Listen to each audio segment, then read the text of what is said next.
Salut à tous, il est temps de faire le résumé de la semaine. Bon, une actu un peu moins chargée cette semaine, j'ai fait que, entre guillemets, 29 vidéos. Donc voyons un peu, on va commencer à partir de lundi. Donc Honda va mettre un coup de frein sur l'électrique. La Honda E sera la seule voiture électrique de la marque pour le moment. Donc pas de véhicule Honda électrique avant 2022 apparemment. Honda ne semble pas très motivé à lancer de nouveaux modèles, c'est un peu dommage. Alors, toujours lundi, la Model 3 SR Plus devient la voiture la plus efficiente selon le PA. Donc, elle a battu la Ioniq 28 suite à la mise à jour qui a eu lieu il y a quelques semaines sur la Model 3 Standard Range Plus. Donc. Alors, l'Airways U5 débarquera en Europe dès 2020. Le fameux SUV de la marque Airways à un prix très attractif. On parle de moins de 30 000 euros pour une batterie de 65 kWh quand même. Donc c'est plutôt bien placé. À voir les caractéristiques finales de ce véhicule. La NASA qui présente son avion électrique, le X-57 Maxwell. Donc il y aurait 14 moteurs mis en service prévus pour fin 2020. Ce sera un petit jet donc mis au point par la NASA. Plutôt pas mal comme initiative. On poursuit avec des petites IndyCars autonomes qui vont s'affronter sur l'Oval d'Indianapolis. Donc ça c'était mardi pour les IndyCars du coup. L'Indianapolis Motor Speedway qui a été racheté par Roger Penske, pour ceux qui suivent un peu l'IndyCar, et le championnat IndyCar également a été racheté par ce monsieur-là. Donc pour une petite histoire, ce gars quand même possède des écuries, enfin une écurie dans le championnat IndyCar, et il a racheté le championnat. Bon, ça peut poser problème au bout d'un moment, mais bon, on verra bien. En tout cas, voilà, il veut lancer une série de voitures autonomes qui seraient des petites IndyCars du coup, et qui s'affrontera en 2021 sur le circuit d'Indianapolis. Pourquoi pas, à voir. Tesla a produit ses premiers Model 3 depuis la Gigafactory chinoise. Donc c'est parti, le début d'une nouvelle aventure en Chine avec le marqué Tesla en chinois derrière, pour bien qu'on sache que c'est des Tesla chinoises, évidemment. On poursuit toujours mardi avec Peugeot qui développe une technologie utilisant le bruit ambiant pour produire de l'électricité. Je crois que c'est la news la plus insolite de la semaine, parce que franchement, en gros, c'est des panneaux qui captent le bruit ambiant des voitures, et du coup, ça produit de l'électricité. Alors, me demandez pas comment ça marche, je comprends rien du tout comment ça peut marcher, ça, mais apparemment, ça marche, donc on peut produire l'électricité avec du son.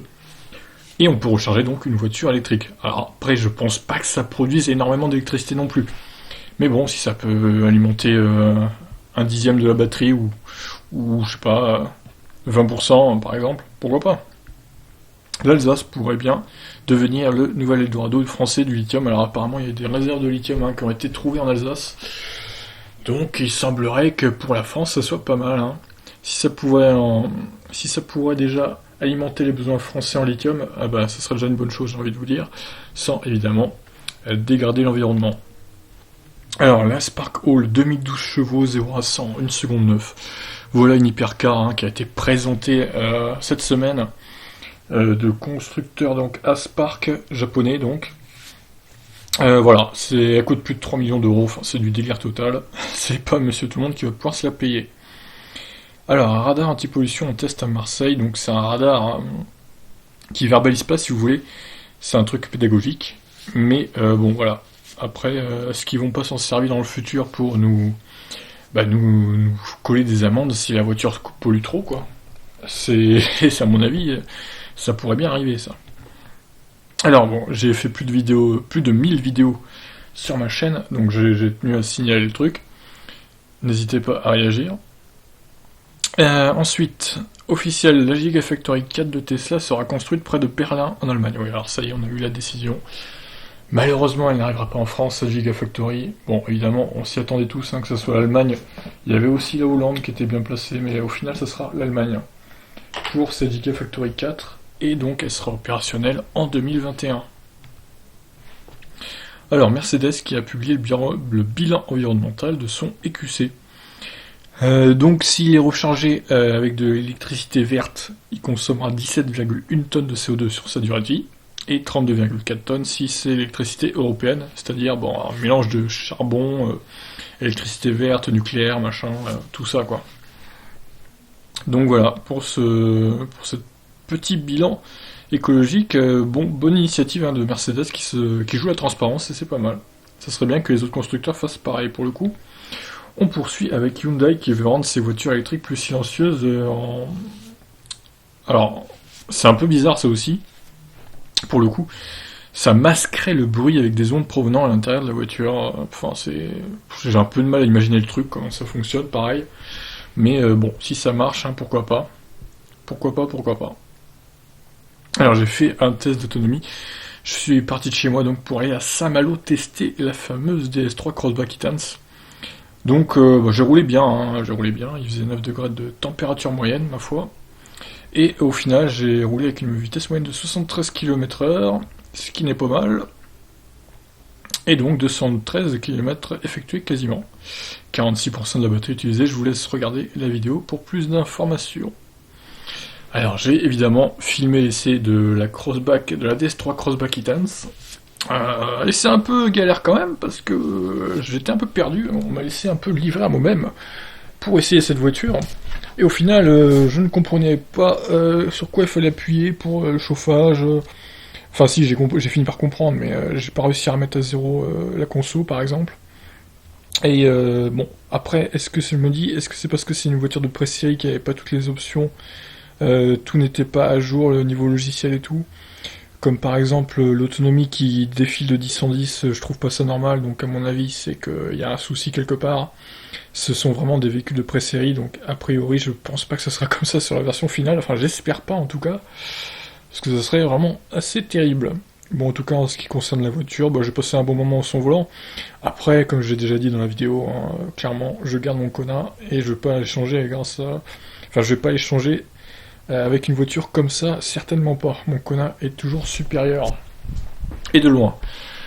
On poursuit avec donc le 14 novembre, donc jeudi, Bertrand Piccard qui va tenter un record d'autonomie à bord d'un Hyundai Nexo hydrogène. Alors ce sera le 25 et le 26 novembre prochain, le Nexo hydrogène qui peut faire plus de 600 km WLTP. Donc écoutez, on verra s'il arrive à battre ce record. Pourquoi pas. Ça fait un peu de com sur l'hydrogène, ça en manque un peu, donc ce sera pas plus mal pour la carburation hydrogène on va dire. Toyota et Bit s'associent pour produire des voitures électriques. Bon, alors ça nous concerne pas trop pour l'instant, ça sera plus pour la Chine. Mais bon, je tenais quand même à le signaler. Et donc un futur CHR full électrique en préparation, du coup, toujours en Chine et pas en Europe. C'est dommage qu'il vienne pas en Europe, ce CHR, il est plutôt sympathique. Alors, il y a eu le nom officiel du SUV Ford qui a été dévoilé. Il s'appellera le Mach-E, donc Mustang Mach-E. Donc voilà. Xpeng Motors, le Tesla chinois, accueille un investisseur de choix, Xiaomi. Alors oui, Xiaomi qui investit du coup dans Xpeng Motors. Alors comme je l'ai dit dans cette vidéo de Xpeng Motors, là, du coup le site de Xpeng Motors est une copie de Tesla, enfin c'est assez hallucinant. Et leur voiture en désert également de Tesla, donc franchement on peut parler vraiment de Tesla-like chinois. Alors vendredi, on a eu les premières photos du Ford Mustang Mach-E. Donc c'était plutôt une surprise, je ne m'attendais pas, surtout qu'elle est prévue la présentation cette nuit, du coup, entre dimanche et lundi. Et des photos ont fuité. Et des gens ont pris des screenshots du coup du site. Et Ford a tout de suite viré les liens, évidemment. Mais du coup, ils ont eu le temps de prendre des screens et c'est pas mal. Mais il est plutôt beau ce Ford Mustang Mach-E. Moi, j'ai hâte de savoir le prix français et l'autonomie du WLTP. Alors, le moteur d'une ID3 tient dans un sac de sport. Ça, c'était une news un peu cocasse aussi. Ça m'a vraiment étonné. Donc, vraiment tout petit. Ces moteurs de voiture électrique, c'est pas du tout comparable aux moteurs des diesel ou essence. C'est assez hallucinant. On poursuit avec la Model 3 Performance qui passe sous la barre des 3 secondes sur le 0 à 100. Donc, ça commence à faire très vite là pour le coup. 2 secondes 9 pour être exact. C'est aussi vite qu'une Lamborghini Aventador qui coûte plusieurs centaines de milliers d'euros, pour info. Alors l'Argus.fr a testé la Zoé en temps hivernal avec des consos un peu élevés parce qu'ils ont aussi mis le chauffage.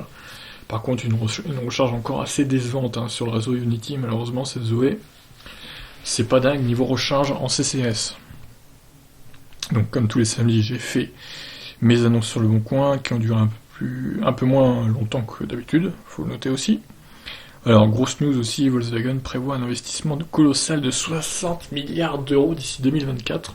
Alors, le groupe Volkswagen, hein, pas que Volkswagen, du coup, il y aura Porsche, Audi, Volkswagen, Seat, voilà, tout ça, quoi. Donc voilà, avec une telle enveloppe pour les voitures électriques, s'ils écrasent pas la concurrence, c'est vraiment qu'ils sont nuls, quoi. Donc les prix, comme tous les samedis chez Tesla, rien n'a bougé a priori.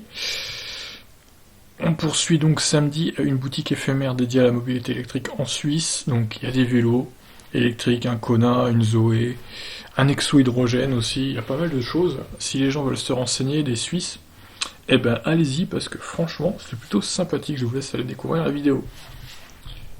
Et j'espère que ça arrivera en France ce genre de choses. Et on poursuit donc aujourd'hui dimanche avec Carlos Tavares qui tacle Fiat et Volkswagen dans une de ses interviews.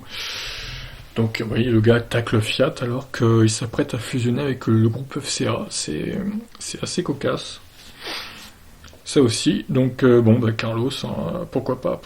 Toujours anti-véhicule électrique, en tout cas ce Carlos. Bien qu'il sorte quand même des voitures électriques chez Peugeot, Citroën et DS. Du coup, heureusement qu'ils s'y mettent enfin. Bon ben voilà pour cette semaine, une semaine un peu moins riche en actualité. Mais bon, hein, quand même 29 vidéos faites, c'est pas mal. Hein. Allez, sur ce, je vous laisse. Bonne fin de week-end à vous. Et je vous retrouve la semaine prochaine avec de grosses annonces, notamment des détails sur le Ford Mustang Mach-E, pardon. On aura sûrement le prix français, du coup, les précommandes dispo en France, etc. Et surtout, mercredi, dans la nuit de mercredi à jeudi, et d'ailleurs ça sera même dans la nuit de jeudi à vendredi, pas mercredi à jeudi, ce sera la présentation du Tesla Pick-up, du coup, enfin il va être révélé ce Tesla Pick-up, donc je ferai un live dans la nuit de jeudi à vendredi, donc pour voir ce Pick-up en direct. Allez, sur ce je vous laisse, n'hésitez pas à réagir, ciao.